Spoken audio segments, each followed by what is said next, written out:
বিজয়ের এই মাসে কেরানীগঞ্জের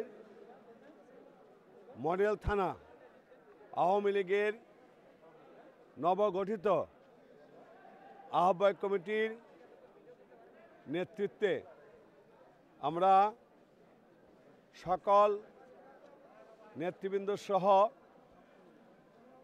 আমরা বাঙালি জাতির স্বপ্নদ্রষ্টা স্বাধীনতার স্থপতি জাতির জনক বঙ্গবন্ধু শেখ মুজিবুর রহমানের সমাধিস্থলে এসেছি আমাদের সর্বোচ্চ শ্রদ্ধা জানানোর জন্যে। আমরা তার বিহিদি আত্মার মাগফিরাত কামনা করার জন্যে ইতিমধ্যেই আমরা কেরানীগঞ্জ মডেল থানা আওয়ামী লীগের নবগঠিত আহ্বায়ক কমিটির পক্ষ থেকে আমাদের যুগ্ম আহ্বায়ক হাজী শফিউল আজম খান বারকু, যুগ্ম আহ্বায়ক আলহাজ আলতাফ হোসেন বিপ্লবের নেতৃত্বে আওয়ামী পরিবারের আমরা সকল সদস্যবৃন্দ এখানে উপস্থিত হয়ে আমরা জাতির জনকের সমাধিতে শ্রদ্ধাঞ্জলি জ্ঞাপন করেছি। আজকে এই দিনে আমরা শুধু এটুকু বলতে চাই, এটা বিজয়ের মাস। 1971 সনের 16ই ডিসেম্বর আমরা একটা বিজয় অর্জন করেছি।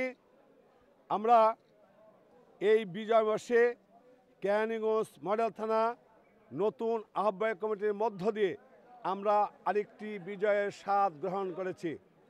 আমরা বঙ্গবন্ধুর এই সমাধি প্রাঙ্গণে দাঁড়িয়ে নেতৃবৃন্দের পক্ষ থেকে, নবগঠিত কমিটির পক্ষ থেকে, আওয়ামী পরিবারের পক্ষ থেকে আমরা অঙ্গীকার করছি, আমরা শপথ করছি, জাতির জনক বঙ্গবন্ধু শেখ মুজিবুর রহমান যে স্বপ্ন দেখেছিলেন এই দেশকে সোনার বাংলায় রূপান্তরিত করবেন, দুঃখী মানুষের মুখে হাসি ফোটাবেন।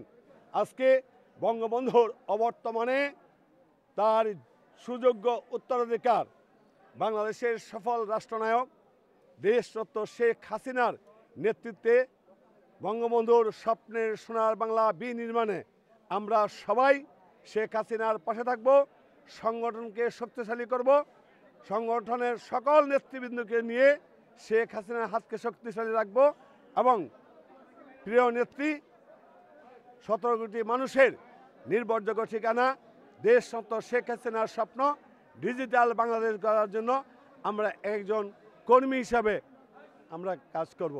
এই হলো আমাদের আজকে অঙ্গীকার। জয় বাংলা, জয় বঙ্গবন্ধু, জয় হোক মেহনতি জনতার।